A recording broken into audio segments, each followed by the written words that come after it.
Hello everyone, before this video starts, I would appreciate if you guys would leave a like and subscribe, since your support means the world to me and allows me to make these types of videos. Now let's get into the video. I'm infatuated with her, utterly infatuated, and it wasn't at a healthy level. Far from it. I would think about her every moment she was away. I would sometimes sit on my couch and just stare at my phone waiting for her to text. I'd tell myself, don't contact her. Don't.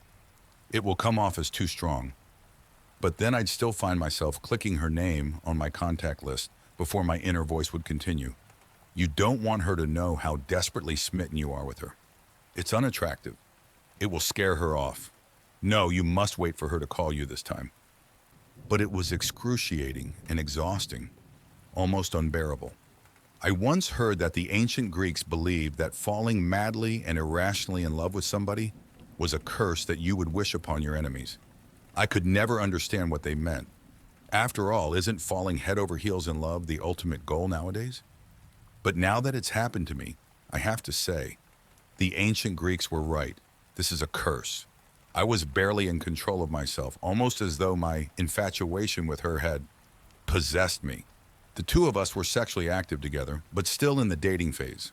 We were at that make or break era of a blossoming relationship where we'd either have the talk and formally be in a relationship or we'd start to slowly drift apart.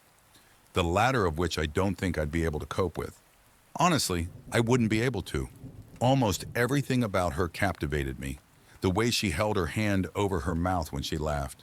How she'd caress the pendant of her necklace when she was frightened. How she'd twirl her hair in her finger when she was excited. All of it. Her smell, her smile, her eyes. Yeah, I know. It probably makes you sick reading about it. I feel the same way. I was never the hopeless romantic type. But now I can't stop fantasizing about her.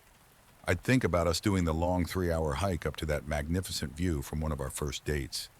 To that first kiss as we overlooked the lights of the city. But this time, I'd get down on one knee, bring out the ring, and, well, you know what would happen next. All right, fine, I'll stop. Yes, this is a girl I'd only been casually dating for a couple of months. I shouldn't be thinking about proposing yet, I know that. I'm just barely able to control myself any longer. I feel as though I'm losing power over the decisions I make. And that brings me to why I'm here writing this out at the moment. It started with the first real thing that troubled me about her. We'd never actually spent a night together. No matter how late she was over, once either of us showed signs of being tired, she'd up and leave. She wouldn't leave awkwardly or in anger. Just a casual kiss goodnight, a smile, and a call me soon. It was something I didn't really even notice the first few times she did it. But after almost 8 weeks of dating, it was becoming strange. I'd have to ask her about it. It took drinking almost an entire bottle of wine before I had the courage to do it. She looked almost defeated when I asked and lowered her eyes in embarrassment. I knew this talk would come eventually, she started. She took in a deep breath with a long, drawn-out exhale. Recently, she paused again. I've started talking in my sleep. She shook her head in embarrassment. It's called somniloquy. I looked it up. I shrugged and laughed out loud. My demeanor seemed to say, that's it? No, Stephen. Listen, she said. She wasn't laughing. It's bad. It's completely out of control. It's not just random words or gibberish. No, it's horrible. I say horrible, disgusting things. She was starting to raise her voice, breath heavy, and tear up. I approached her and held her. I told her it couldn't be that bad. I told her to spend the night. I told her she was probably exaggerating. I was wrong. That night she stayed at my house. But she warned me of something before falling asleep. Whatever you do, don't wake me up. It makes me really scared and disoriented if that happens. And don't respond to me. Just ignore it. I nodded and agreed. If it becomes too much, she continued, just leave the room and sleep on the couch. I won't mind. I told her not to worry about it. I told her that it wouldn't be a big deal. I told her I wouldn't leave to the couch. I'd stay beside her in the bed. But I was wrong. I couldn't even last one night. We both fell asleep without incident. I don't know how many hours passed, but I woke up in the dark with the sensation that someone was watching me. And then I remembered. She was with me. She was actually spending the night. I smile, but then I notice the shadowy outline of her sitting up on the bed. She was looking down at me, staring. It creeped me out. I'll admit it. Her posture was entirely different. It was as though it wasn't even her at all. Then she spoke. It wasn't her voice that I heard. It was much lower and gravelly, like something out of a horror movie. "I'll chew the skin from your bones," she said. I froze. At first, I just kept looking at her. This was not at all what I expected.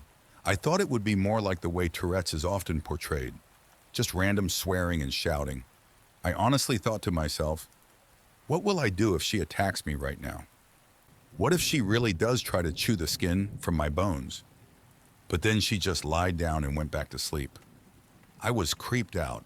I tried to lie back down and ignore her, but struggled. I couldn't even close my eyes without thinking, maybe she's sitting up again and staring at me. And then one time I rolled over to look at her, and she was. Her face was pressed right towards mine. Her breath was foul and rotted, something that was most certainly not normal for her. She spoke again in the same voice as before.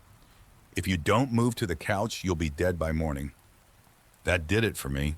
I sat up in a moment and headed for the living room. She made some sort of wheezing sound as I left. I think it was supposed to be laughter. I was lying on the couch, but I wasn't going to be able to fall back to sleep. I was far too shaken. I was staring out towards the window, hoping to see the first few hints of the sun rising, and then I thought I heard something. From the bedroom. I listened, and then I heard it again. "Stephen?" It was that same low and gravelly voice. It sounded like a witch. I tried to just ignore it at first, but then it continued. "Stephen?" Still I said nothing. "I know you can hear me, Stephen. You're awake now. Why don't you come back into the bedroom?" The voice barely sounded human. "Or maybe you'd prefer if I come to you." I still didn't say anything. I was told not to. But I listened.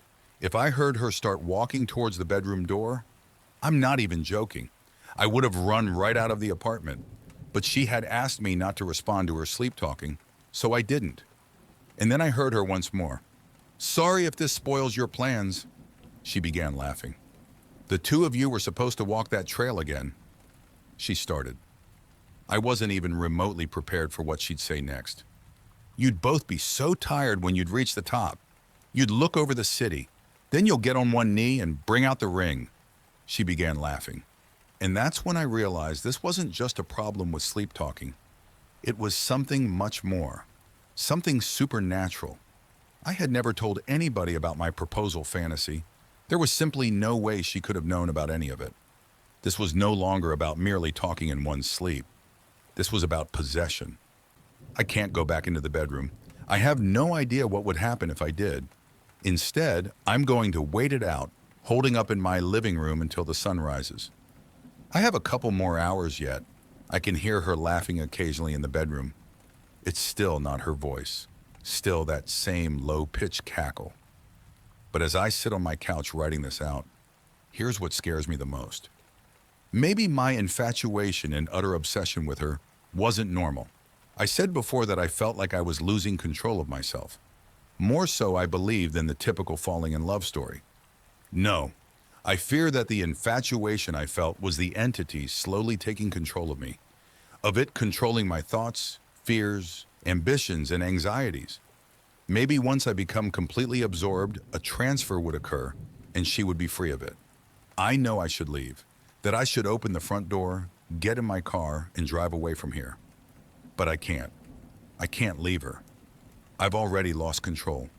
I'm infatuated with her, utterly infatuated. Thank you for watching the video fully. Please hit the like and subscribe button, since I could not make these videos without your support, and it means the world to me.